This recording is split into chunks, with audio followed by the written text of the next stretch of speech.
Kua waimari e te hōtaka nei, kua waimari e something for the people.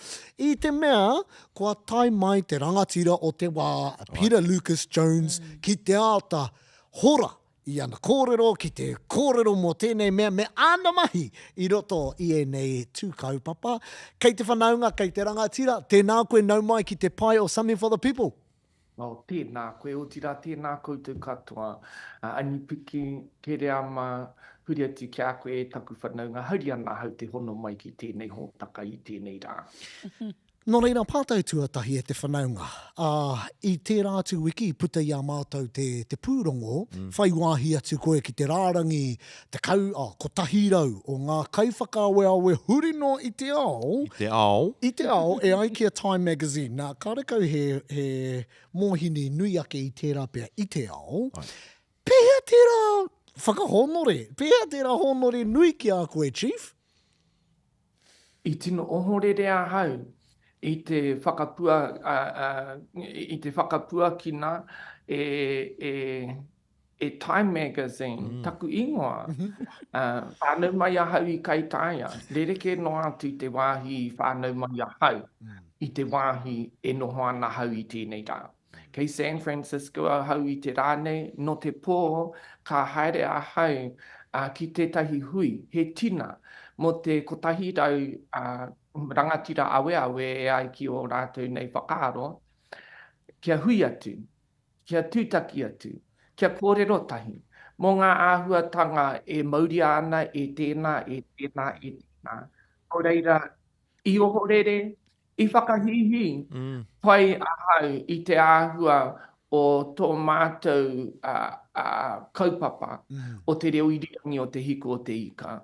I whakahihi pai. Engari, i roto i tērā whakahihitanga, ko te whakaiti. Ko te whakaiti, nā te me horekau au i whakapono. I te tuatahi whakaroa hau tērā pia he scam. Hea tēnei imera. Hei, kia pakuruku a hau ki roto i te kaupapa e kōrero nā koe.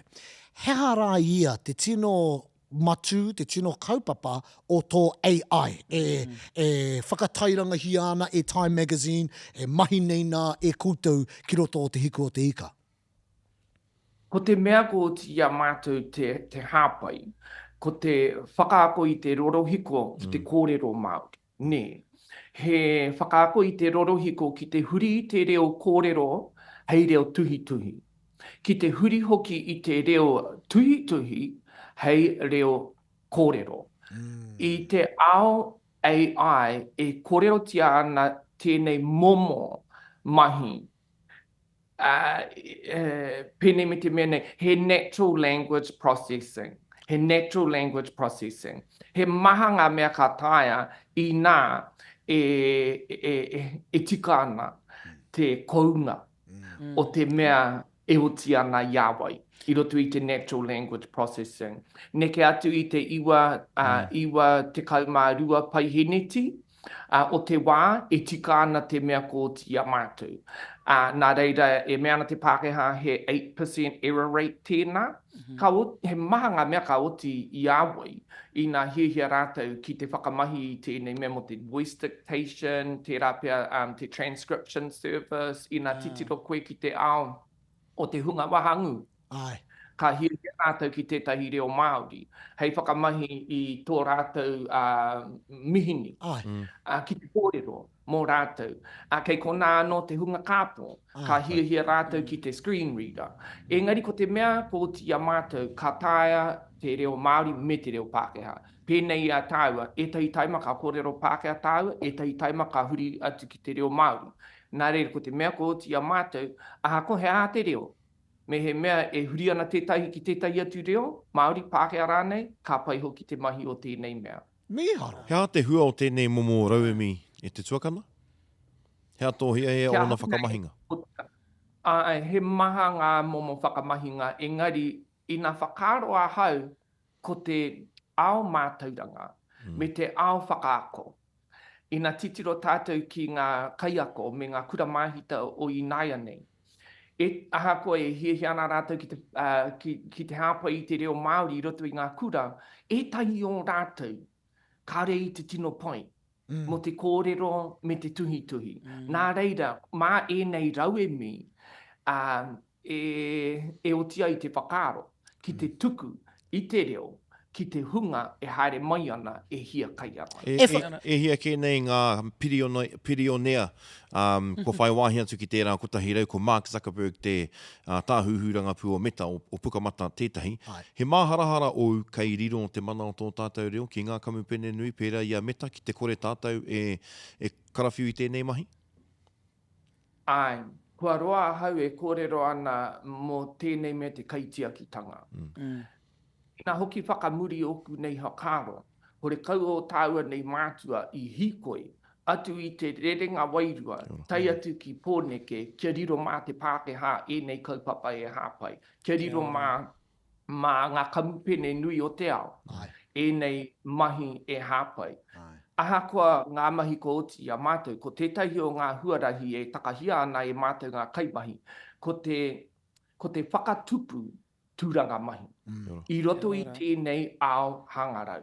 Whakatupu tūranga mahi mō tāua te Māori. Me o tāua nei i te moana nui a kiwa. E tino, ki te anau i te hua o tērā, especially tāu e kōrero nā mo te whakatupu i ngā tūranga mahi. E whakaaro anau mo te AI, ara nātu ngā tapu AI hangarau e tai ana e ngā iwi kōrero reo Pākehā te mahi i roto i te ao pāpāho. E rangi nā te mea kaore tae te AI, te whakarongo me te mātau ki te reo Māori, he ua māku te whātoro ki e rā hangarau. I aia nei, kei te whakaakoko i te rorohiko ki te kōrero Māori, ka pai, tai au te whakamahi. He miharo. Kia ora e te tau, tēnā koe. Kāore e kore, koe heipu mai tēnei pātai, ki mua i a koe tēnei kōrero mo te kaitiakitanga. Nā, mo te hunga e whakaaro ana kao, kia kaue aro atu ki e nei momo hangarau, kei raru, kei tāhaingia pia ngā kōrero tuku iho, a tēnā. He hapea ētahi o ngā rautaki kaitiaki, a tō kamupene mo tēnei kaupapa, o kaimahi. He pātai pai tēnā. Kamutu e harama te huarahi kotahi. E oti ai te haerenga ki te wāhi e kōrero ana koe. He maha ngā huarahi. Ko tētahi o ngā huarahi ko te raihana raraunga. Ko te mea ko oti a mātou, i karangahia e mātou tēnei raihana he kai tiakitanga data license. Mā te pērā ka oti a tāua te mea atu ki ngā tāngata katoa, kaua e whakamahi e nei rauemi mo te tūkino i te iwi take. Kia ora.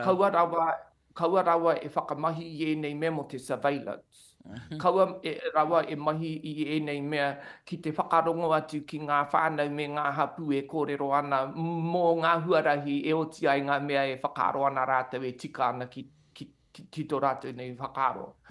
Kaua rawa e tuku e nei mea kia discriminate nia o tāua nei whanunga. He maha ngā mea pērā e whakaro ana mātou. Engari kei kona anō te tuapapa. Kei kona anō te tuapapa e hipokingia ana e nei mea katoa ki runga i tēnā tuapapa. Ko ngā tikanga Māori ēnā. Kia ora. Ko te mana motu hake tēnā. Ko te mana motu hake, kaua mō ngā ture anahe, engari mo te raunga. Ka hore he data science, me he mea hore kau he data. Tika. Ko ia he mea ana, whakarohia tēnei me te data, pēnei i te whenua. Mohe ana tātou, ko riro te whenua. Ka haere mai te wā, ka ki te rātau, he moni ka mahia, me he mea ka mauria te reo, me ngā tikanga hoki. Wena ko tāku, puritia. Kia ora. Puritia, kaua rawa e tuku kia poka noa, kia poka teka, kia poka wāhi rānei. Kia ora. E te whanaunga e mihi ana ki a koe, ana me kua tai ki te wā hei whakarāpopoto i a tātou kōrero. He miharo. E tāia nau te kōrero mo te haura katoa. Pata anō take. Okay. Kua kōtia koe te waihanga i tēnei siri reo Māori nei, he aha kei tua. Kei Koe rā taku pātai. tēnei wai. He aha kei mua te aroa. He aha ngā kaupapa e waihanga tia nei koe i nāia tonu nei. E hihi ana hau ki te whakawhanaunga atu ki e nei tāngata. E miharo ana rātou i te ahu o te Māori. Me pērā taku kōrero. Ka kite rātou ia tātou. Ka pai ki a rātou te maia. Ka pai ki a rātou te āhua o tō tātou mana āhua ake. Hei tā rātou, he tino authentic koutou. He tino authentic koutou. Nā reira, tēnā tētahi āhuatanga pai ki a rātou. Nā reira, e hihi ana hau ki te kōrero. Ki e nei tāngata, tērā pēr ka toro mai o rātou ringa ātawhai ki te kaupapa e hāpai ngi ana. Mohi ana koe, he tino hohonu rawa atu ngā pūkoro o ngā Pākehā. Ai. Toro atu. Me toro atu tōringa. He wahi paitira, hei whakarapopo toa. E te whanaunga e tino mihi ana ki a koe. E kōkiri nei tēnei kaupapa. Hei paenga, mā tātou. Arā noa atu, e kite anau ngā huarahi hei whai mā tātou e rangi kua roa pēr te iwi Māori e tatari ana kia kōkiri tētahi. I enei momo mahi, e mahi ana e koe, e o tira e koutou ko tō kāhui. Nō reira, mihi ana kia Time Magazine i kite, i te matu o a koutou mahi, e mihi ana kia koutou e kōkiri tonu nei i ngā kaupapa hei oranga mo te iwi Māori whānui. Nō reira, kei te whanaunga, ke pai te tina i te pōnei, ne? Ke pai tō mirimiri ngā pūkoro o ngā tini Pākehā me a rātou moni nui. Hei painga mo te iwi. Kia ora, ngā mihi nui kia koutou. Ngā mihi.